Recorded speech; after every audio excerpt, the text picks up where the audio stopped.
napewa vitamu huku, kuna udambwe dambwe huku, mambwembwe nyingi mambo kibao. Na tena mwenzenu huku nimejawa na shauku, natamani avuke huku tufike kwao.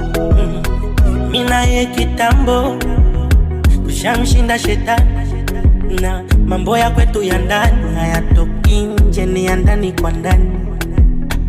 Ananipa mambo so chini kitandani, na tukigombana kwa ndani hayatoki nje, yanesha kitandani. Eti will you marry me? Will you marry me? Honey, will you marry me?